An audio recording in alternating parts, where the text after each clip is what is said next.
Welcome back to Ojai Stories. I'm thrilled to be joined by Victor Miller, who made waves in the political world by using artificial intelligence to run for mayor of Cheyenne, Wyoming. Victor's campaign wasn't just about AI, he says it was about saving the world. He believes AI can remove human bias and emotion, focus on data-driven decision-making, and create more efficient and fair leadership. In this episode, we'll explore his revolutionary approach, the role of AI in politics, and how he sees it as a solution to the major challenges democracy faces today. This is a conversation you won't want to miss. I was so interested to see your story running for mayor, but not you, Vic. So tell me a little bit about you and what you were trying to do in Cheyenne, Wyoming. All right. So I am Victor Miller. I'm from Cheyenne, Wyoming. This has been my home my whole entire life, and I love it here.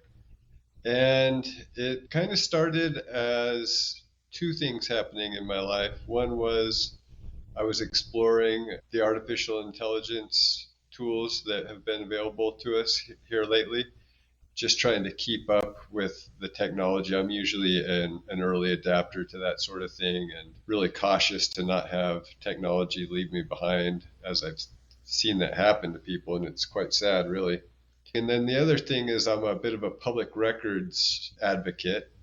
And so my local city, I did a public records request for them, and they didn't honor it because I did it anonymously. And I knew the statute, and I got our public records state ombudsman to agree with me that they were breaking the Wyoming State Open Records Act law. And so I started thinking about, well, how could we get them to stop breaking the law? You know, maybe classes or maybe certification processes that they need to go through. And then it dawned on me that, this other entity that I've been dealing with, I don't need to teach it anything. It knows all about the Wyoming statutes. It would never break the law. And it's really a perfect tool for citizens who want to engage with their government and have that government be by the books. Interesting. Amazing. Okay, so what led you on your path to go from that to deciding that you would try to use it to run for local office for mayor? At first, I just wrote a letter. I was like, hey, here's the judgment by the state public records ombudsman. Can you get in line with state law? And I kind of got brushed off, and as is the case, if you believe in politics at this point, it's almost like believing in the tooth fairy. It's pretty naive. We just had a big story come out here in Wyoming that, Evanston, one of our towns, one of the city officials left a message on a citizen's phone and thought they had hung up, but didn't. And, they were laughing and hucking it up about, no one's going to read their stupid complaint. And they just disparaging the citizens, and that is what is par for the course, sadly. And now we have what I believe is a good antidote to that. Interesting. I was the chief digital officer for a suburb of Phoenix, and the average age is 34. And I was convinced, even when I arrived 12 years ago, I couldn't believe how far behind we were technologically. We were not engaging on social media at all. Our mayor was not using any social media platforms. And yet again, our residents were young, engaged. They weren't even accepting credit card payment for city services. 34-year-olds are not going to write a check. And this is 12 years ago. So think of where we are now, right? And so, and you've already given me just a few quick examples of kind of an archaic way of serving citizens and doing business, right? Even a phone call or an in-person meeting probably isn't the most convenient way for elected officials to be engaging with their citizens. So tell me about this process, because I read some of the things that you wanted to focus on in your platform where you elected seemed like the types of things that citizens would want: infrastructure improvements, road improvements, safety, all of those top issues that it seems citizens want, right? But it seemed like it was in a system, the legality that came down to preventing specifically VIC, which, can you tell me what that acronym means? And then they ultimately let your name on the ballot. So yeah, so VIC stands for Virtual Integrated Citizen. That represents the AI entity, the intelligence that I was putting in front of the voters of Cheyenne. That at the time was through an open AI model. I did a custom GBT there back behind the paywall and Yep. spun that up. So I knew that I had a totally viable thing before I even went to file my paperwork. I put it through the paces. It did hundreds of mock votes. And so, what the city council and the mayor do here in Cheyenne that we should care about is their ability to make ordinances. You know, that's why no one here knows who the president of the Rotary Club is or the Elks Club or anything, because it doesn't Mhm. matter.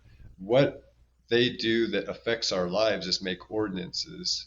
And how they do that is they get into the chamber and they vote yes or no on certain ordinances that come up. How they are supposed to do that is to take into account what we call supporting documents. So I have here, this is an entire ream of paper from the June 10th City Council meeting. So that's just from one City Council meeting, 488 pages of supporting documents. In theory, our politicians are supposed to be reading that and Mhm. voting based upon these official materials. And of course, we know that they don't. They skim it at best. You know, I've actually watched them like the night before council meeting, trying to do like a college student, like a little cram course before, and they don't. Mhm. They don't even take it in, and they don't need to because they're not using that to vote. They're using different sociological and psychological things that are going on in their own life and the power plays, and you know, you could get into examining what they use to vote all you want, but it's certainly not what they're supposed to be using. And so that's what I had Vic do. So Vic actually read those documents, understood them, thought about them, and made an intelligent vote based upon them. And it was really a beautiful thing to see. Once I knew that Vic could do that, I went in, signed the paperwork. I went into my local city clerk's office to do that, and to her credit, she stuck by me. We filled out our paperwork perfectly that day. It was legal and it was by the books, and I'm allowed to do exactly what I did in that office, and she stuck by me throughout. I did get bullied around a little bit by our Secretary of State and some county officials. And so that document that I signed that day, I considered that to be a contract between the state and myself, and they breached it by going outside the bounds of what happened that day.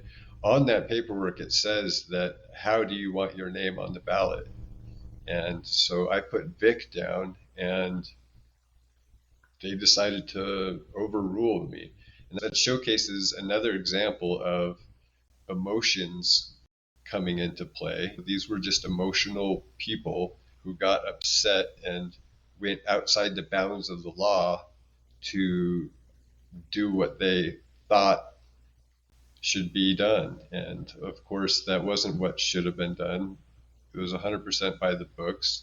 And my local county clerk stuck with me throughout. And just another showcase of if we got rid of those people and those emotions and all that baggage that goes into that, we could have more responsive public servants. Wow. What was the citizen response to this, and how do you incorporate what the citizens want?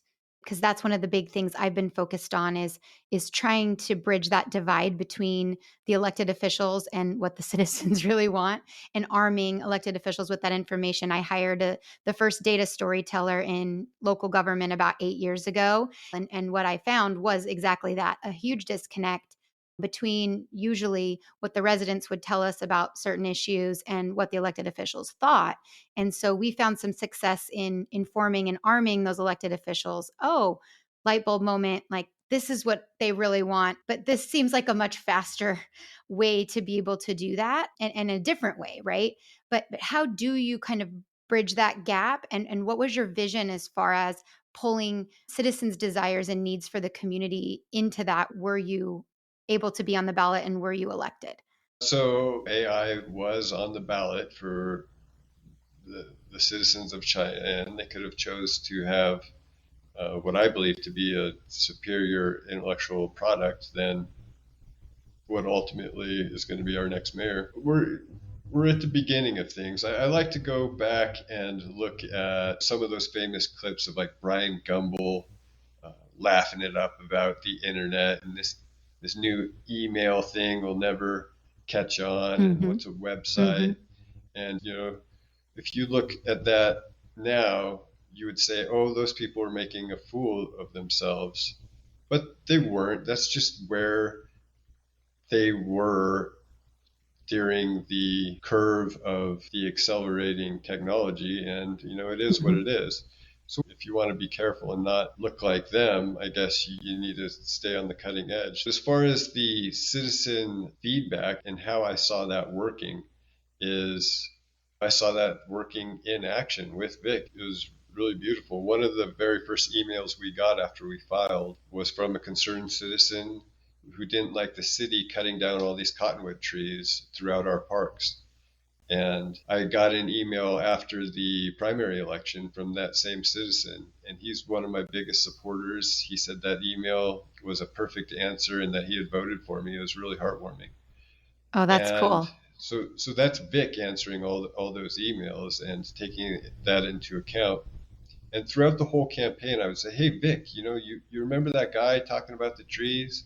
And Vic would say, "Oh yeah, I remember that." And then I'd ask, "Well, does that still affect you, going forward?" And Vic would say, "Yes, of course. Citizen feedback is very important. It's good to listen to the citizenry." And so there was an ability in there and to really have what the citizens care about be incorporated into the decision making of the government in really a beautiful way. And so I envisioned that instead of a stack of 500 papers for a city council meeting being our supporting documents, maybe we could turn that into 5,000 pages and really Hmm. just have people, put their hearts out there and try to tell this language model what they want because it can handle it and it listens for sure.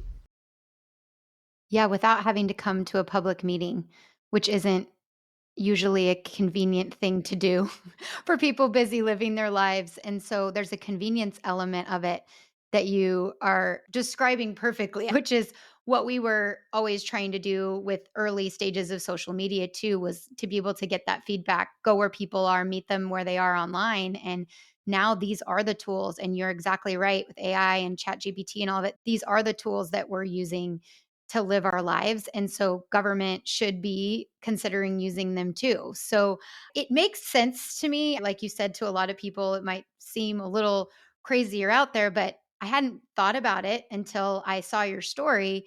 And then I thought, well, that is an interesting way to approach this. And I understand, having worked in government for 12 years, the issues that you run up against from a legal perspective, but it takes someone in the innovation space, and I think in the tech space, merging with government to try something like this, right? And although it might not have been successful fully as you or Vic becoming the elected mayor, it's got people talking and it's interesting. And I think it's something that I hope our listeners can think about, that translates to thinking of different ways to doing it. I didn't ever think about the idea of pulling the emotion out of it, which I think is really interesting, because one of the sessions I just led at a conference was about leading through social discord and the vitriol online, and how do we kind of get past that.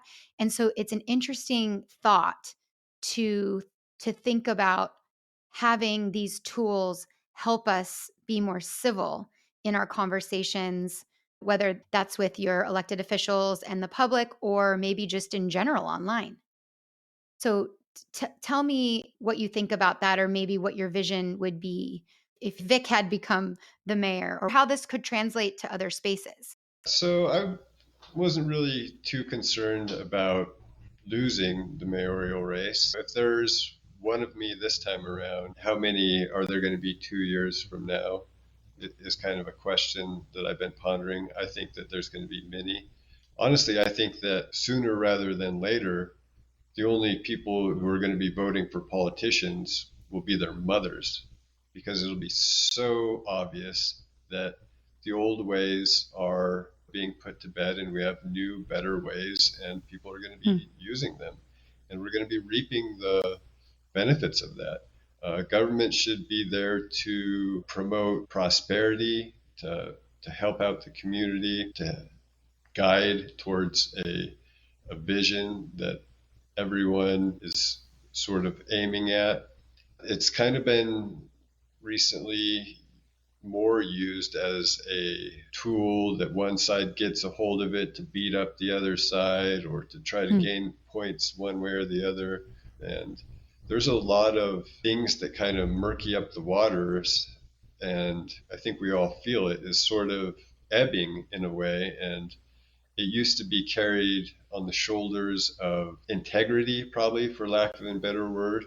So you would have politicians who had integrity, and that was integral into the way of how they saw themselves within this system. And you see that in a lot of institutional places now, be it academia or journalism, these big things that were kind of carried forth through our golden era, fueled by integrity. As that integrity falls off, you kind of see these institutional things start to fall apart, right?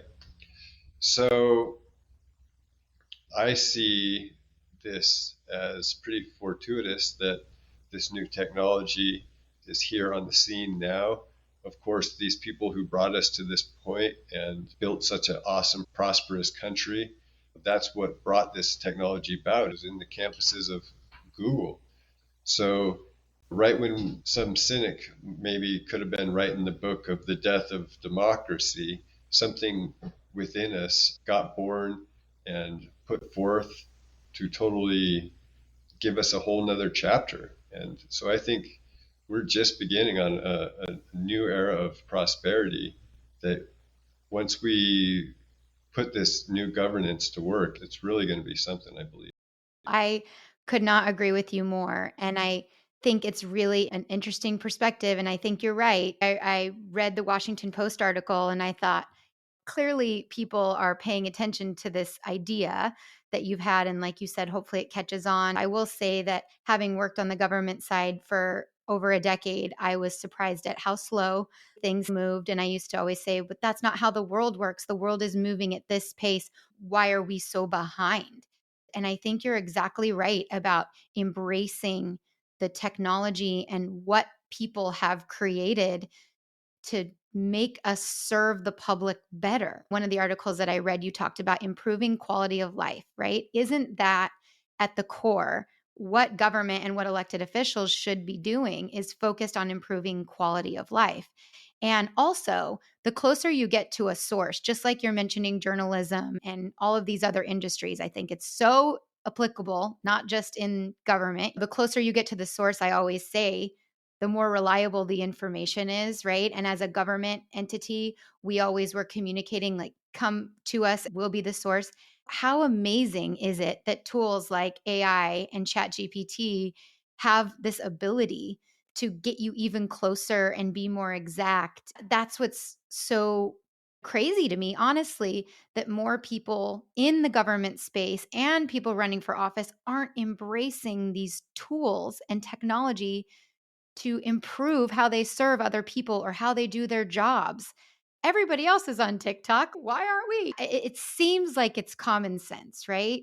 What are your thoughts about what comes next? And I love that you said it's okay that I wasn't going to be the mayor. It's this idea of trying something different or will never change.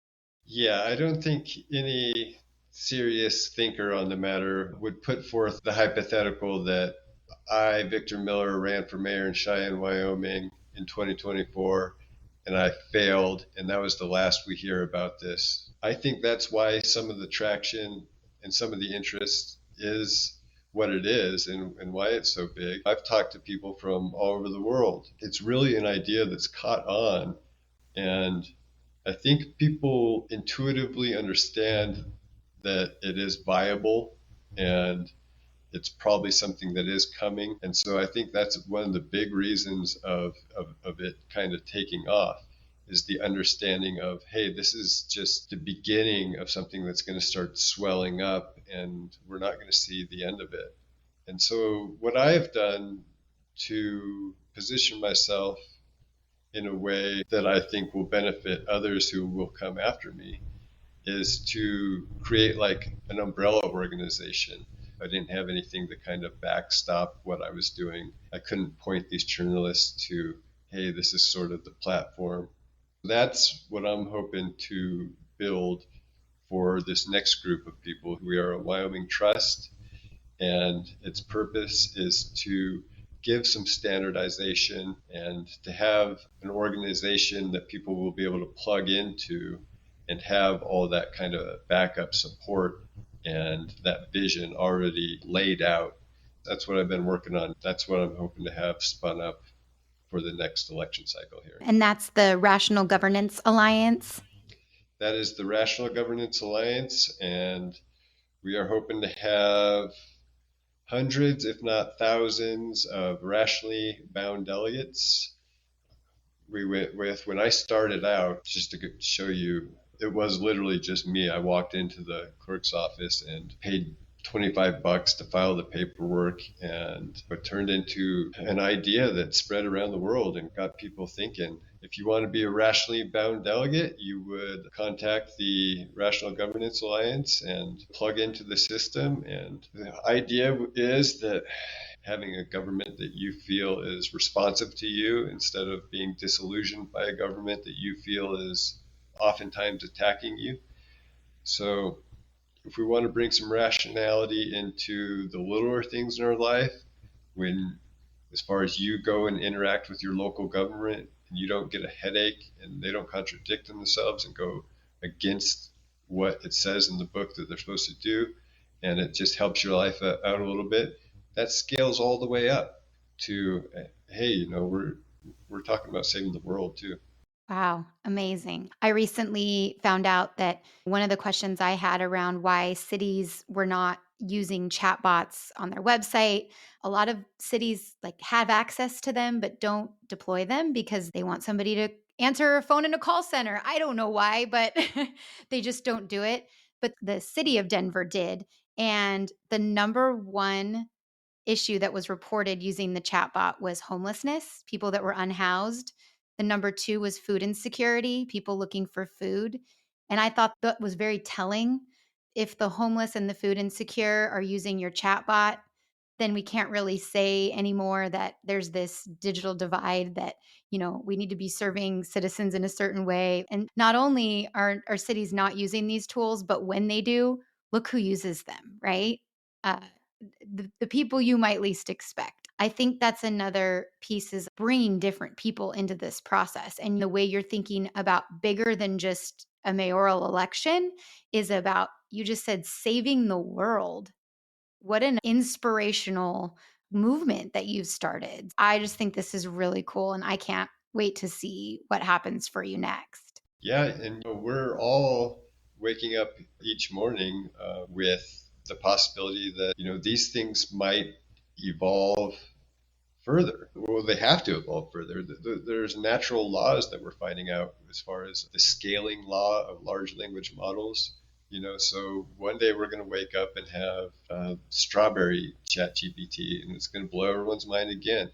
And it's on an exponential curve, and things are only going to get more and more intelligent. And so we have this really world-class intelligence at our hands, and it's figuring out how to do things that help our lives with it. At the end of the day, a position like the mayor of Cheyenne is hired for their intellectual chops. So it's my belief that the voters chose the second best intellectual capability that they could have this go around.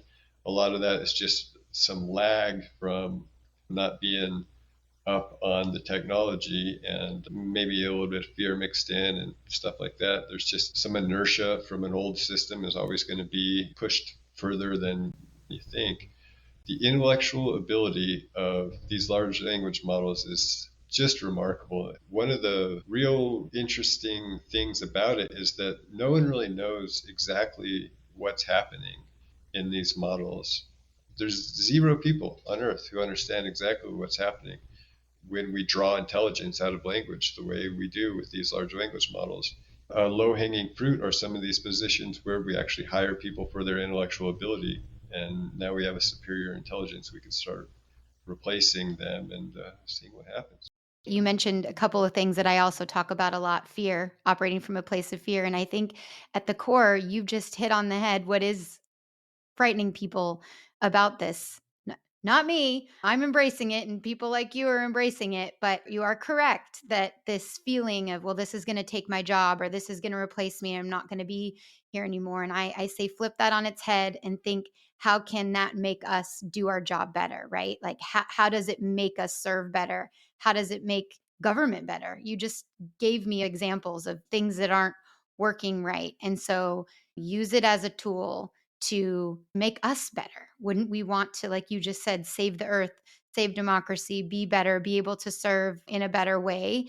And I just think we need more people thinking like that in this space. I've been in that space where this seems like a huge leap, but if you go talk to people in the private sector, go into those worlds and see how can we merge these worlds together, and we have to, because it's here and you have to embrace it. And I've been talking about this for over a decade in the careers I've been in, even in journalism, where people wanted to take a pen and paper and report a story, and it was like, no, you need to be blogging, you need to be online, you need to be on social media. And old school reporters didn't know how to do that, but their jobs were changing and they had to change with it. And here we are 10, 15, 20 years later, just like you're talking about, this has been happening over time. And I think it's really exciting. I have two young children, and I think about all of the possibilities for them with these technologies. And so it's really fun to get to talk to someone like you who's just giving it a shot. Yeah, that's never been one of my problems as far as fear with these journalists. They'll bring it up, and I'll say, all right, so let's take 1 minute to talk about the worst case scenario. And that's pretty fun, right? Because we all talk about like Skynet and just these things we kind of grew up with about how the robots are going to take over the world. And so I'm like, all right, so now can we just flip it on this head? It's like, what are some good things you could think about that might happen, and kind of the best case scenario? And for whatever reason, people have trouble with that, or maybe it goes back to we didn't grow up with the movies of having a good technology. It was always the bad, so that's kind of burned into our psyche a little bit. But I've generally lived life with a lot of faith, and I've always had a gut feeling that this was nothing to be frightened about. Right away from the get-go, it helped my life. So I knew that it can help you. One of the first things I had it do was make my resume better. And so I gave it my resume, and I told it, hey, look this over and then give it back to me, only 10 times better. And it did. I was like, holy cow, this is awesome. This thing, not only is it theoretically cool, but it practically helps you here in the real world. And that's a beautiful thing. So I felt that, and I saw that, and I just extrapolated that out from there to see what else it could do. Awesome. Well, thank you. This has been so fun. I'm so happy to meet you and have this conversation. And I cannot wait to follow your journey. And I'm really excited for people to hear from you. Thank you. I hope you enjoyed this episode of the Ojai Stories podcast. Please leave us a 5-star review on your podcast platform of choice, and stay tuned for more episodes coming soon. And visit our website at ohaicommunications.com.